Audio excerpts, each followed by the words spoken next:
Okay, so now we are to discuss the history of computers and Intel microprocessors. Okay, so the course learning outcome or the course learning objectives for this topic is by the end of this module, a student is able to number one, know something about the history of computers up to 1950, and of course the evolution of the microprocessor. Okay, so there are different types of computers. We have the supercomputer, we have the mainframe computers, so we have the mini computers, and we have the microcomputers. So we have four types. So as shown on the screen, we have different types of computers. So let's try to discuss this one by one. So this is the actual supercomputer as shown on the right side.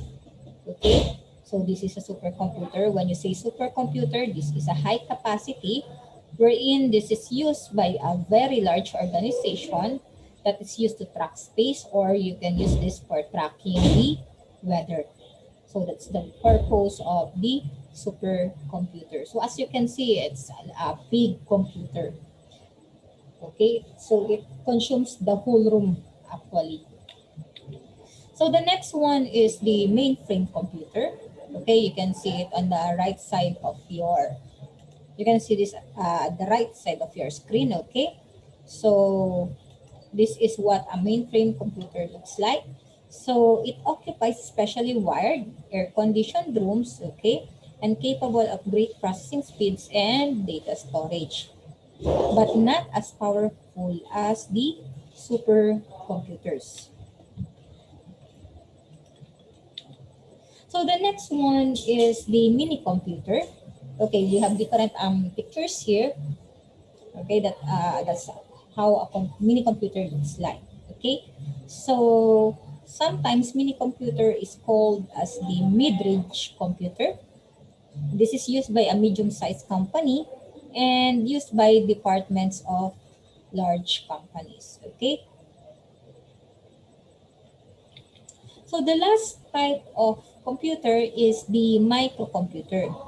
The microcomputer is the least powerful, but this is widely used. Okay, so there are different types of microcomputer. There are four. So the four types of microcomputers are the desktop, the notebook, the handheld, and the tablet PC. Let's discuss this one by one. So when you say desktop computer, this is small enough to fit on top of a desk, yet are too big to carry around. Okay, so this is the desktop as you can see on the screen.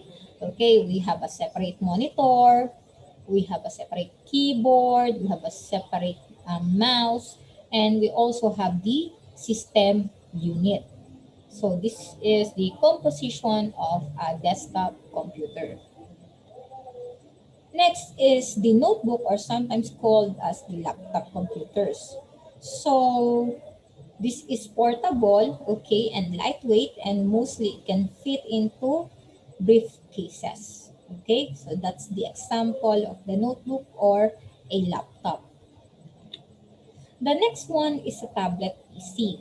So this is a type of a notebook computer that accepts the handwriting. So this input is digitized and converted to standard text that can be further processed by programs such as a word processor. So we also have the handheld devices, or also known as the palm computers. Okay, these are the smallest type of computer. So this system typically combine pen input, writing recognition, personal organization tools, and communication capabilities.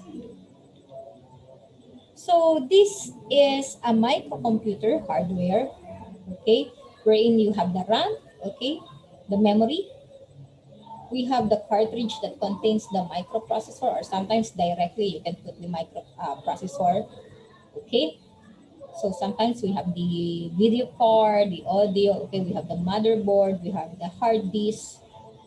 That's the composition of the system unit. Okay, so we have input-output devices, we have secondary storage, and we have communications.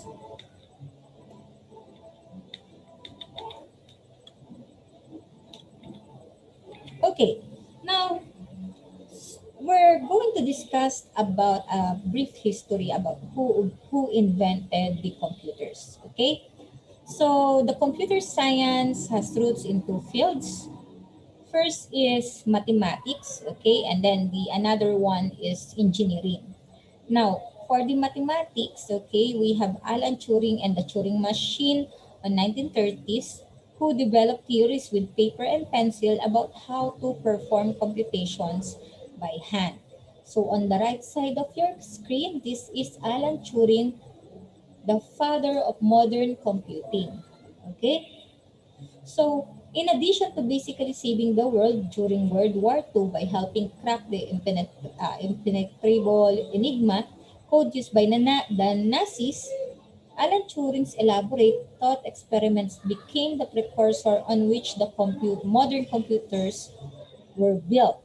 Okay? So despite his invaluable contributions to the science, Turing was also a homosexual male, which was still a crime in UK in the 1950s. So given the choice between chemical castration and imprisonment, he chose the former. He killed himself 2 years later. So again, this is Alan Turing, the father of modern computing. So on the engineering, we also have John von Neumann and the von Neumann machine on 1940. So that's John von Neumann on the screen and his machine, and showed how to build the physical computers out of electronic circuitry. So the idea is from Turing, and Neumann built the machine. Okay? Now, we have also to discuss the mathematical roots. So Leibniz dream around 1600s, can we find a universal language for mathematical algorithms that will let us describe and solve any problem? So reduce all reasoning to a fixed set of basic rules, determine truth or falsity of sentences by fixed rules for manipulating sentences. Okay, so Leibniz dream is about a machine that could calculate ideas. Okay, so this is Leibniz at the right side of your screen. So next we also have George Boole on 1800. So he introduced the binary notation of calculation. So computers use binary system for the logic and arithmetic. So that's George Boole. So next, we also have David Hilbert from 1928, challenges the mathematical community to find an infallible mechanical method for constructing and checking truths of mathematical statements. So interested in an algorithm. So that's David Hilbert at the right side of your screen. Okay, so engineering roots, more on theory. So first step development of calculators. Of course, I think we are all familiar with this one. We have the abacus. So again, abacus is the first computer that is used for calculation. Okay. So the abacus is divided into two parts. Okay, we have the upper deck, we have the lower deck. So the upper deck consists of 2 beads per rod. Okay, and then the lower deck consists of um, five rods. Okay, 5 beads in a rod. Okay. So we also have the Pascalines. Okay, so this is first mechanical calculator using gears for calculation. That's how a Pascaline calculator looks like. So next, we have the Charles Babbage difference engine, conceptual design that use hundreds of gears to compute mathematical functions on 1820s. Okay, but I think the difference engine was never finished. Okay, so that's why he developed the analytical engine. So the difference engine in 1822 is a huge calculator that was never finished.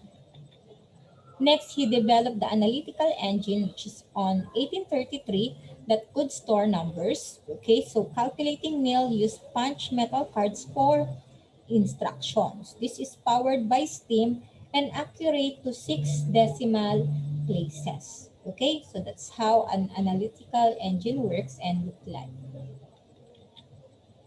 So next, we also have the telegraph. I think we are all familiar with the telegraph. So this is used to what? To transmit messages, okay? So it uses electricity to convey letters and transmit information quickly. So 1844 is the birth of the telegraph. So next, we also have the Hollerith tabulating machine. So it uses electricity and punch cards to calculate the US Census on 1890. So at your screen, you can see the Hollerith tabulating machine. So next, we also have the C2. Okay, C2 used circuitry to compute arithmetic operations on 1930s. So Z2 is a computer actually, so built by Conrad. So we also have, I think, C2, Z3, okay. So next we have the program devices, okay, the Jacquard loom as shown on the left side of your screen. So it weaves cloth using a pattern specified using punch cards in 1801. So this is the first stored program metal cards, first computer for manufacturing, and still in use today. This is the Jacquard loom. Do you know, plus, where do we use the Jacquard loom? I think if you are going to Baguio, I think you can see the Jacquard loom. Next, we have as mentioned before, on the previous slide, the analytic engine conceptual design for a machine consisting of a mill, store, printer, and readers. Okay, so we also have the ENIAC. Okay, on 1945, this is the first programmable electronic computer. So this is an ENIAC class. So von Neumann machine, it stores programs in electronic memory alongside the data on 1943, moves and manipulate a program like data. It enabled also the high-level programming languages. So next, machine language. What is a machine language? So this is only a language computers directly understand, a natural language of a computer defined by hardware design, generally consists of strings of numbers, instruct computers to perform elementary operations. Okay, so cumbersome for humans. Why? What is a machine language? It's multiple zeros and ones. So sometimes one word might compose of, let's say, tens of zeros, ones. So it's quite hard to read, okay, for humans. But for the computer, of course, since that is the natural language of the computer, that is the language that the computer can understand. Okay? So that is the machine language. So next, we also have the high-level language. So this is similar to everyday English, use common mathematical notations. Single statements accomplish substantial tasks. Assembly language requires many instructions to accomplish simple tasks. Translator programs or decompilers converted to assembly language, and interpreter programs. Okay, so it is considered as a high-level language because this is a language that is being used by humans, mostly in a form of English language. Okay?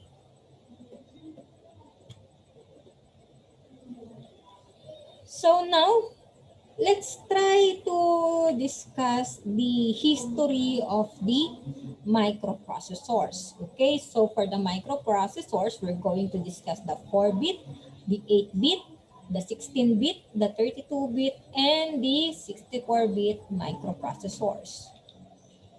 So, the computer you are using to read this page uses a microprocessor to do its work. So, the microprocessor is the heart of all computers, whether it is a desktop, a server, or a laptop. So the microprocessor you are using might be a Pentium, K6, a PowerPC, a Spark, or any other types or brands of microprocessor. But all in all, they are all the same. They are all working the same way. Okay. So a microprocessor, also known as a CPU or Central Processing Unit, is a complete computation engine that is fabricated on a single chip. So the collection of instruction is implemented as bit patterns called the assembly language of the processor. So an assembler can translate the words into their bit patterns very easily, and then the output of the assembler is placed in the memory for the microprocessor to execute. So remember class, this part of the system unit is the heart of all computers wherein all instructions are carried out. Okay? So, introduction. So, Fairchild Semiconductors, which is founded in 1957, invented the first IC in 1959. In 1968, Robert Noyce, Gordon Moore, and then Andrew Grove resigned from the Fairchild Semiconductors. They resigned and then they founded their own company, which is we all know as Intel. Okay? So Intel is integrated electronics. Intel grown from three-man startup in 1968. So again, the man who started Intel, the founders of Intel are Robert Noyce, Gordon Moore, and then Andrew Grove. So let's start the discussion of the microprocessor for the 4-bit. So this is the first microprocessor by Intel. This is what we call the Intel 4004. As you can see on the left side of your screen, you can see the 4004, okay? It's engraved in the chip. So this is introduced in 1971. So again, this is the first microprocessor by Intel. It was a 4-bit microprocessor. The clock speed was 740 kilohertz and it had 2,300 transistor inside. Imagine. And it could execute around 60,000 instructions per second. So this is the Intel 4004. Second is they built the Intel 4040 at the left side of your screen. Okay, you can see that it's the Intel 4040. So it was introduced in 1974 and it is also a 4-bit microprocessor. Next, let's discuss the 8-bit microprocessor. So after the 4-bit, they invented also the 8-bit microprocessor. So they started with the Intel 8008. So this is the first 8-bit microprocessor. Okay? It was introduced in 1972. So 1 year apart from the 4-bit microprocessor. Okay? And then its clock speed was 500 kilohertz. And it could execute 50,000 instructions per second. The next one is the Intel 8080. Okay, this is the second invention of the Intel. Okay, so 2 years apart.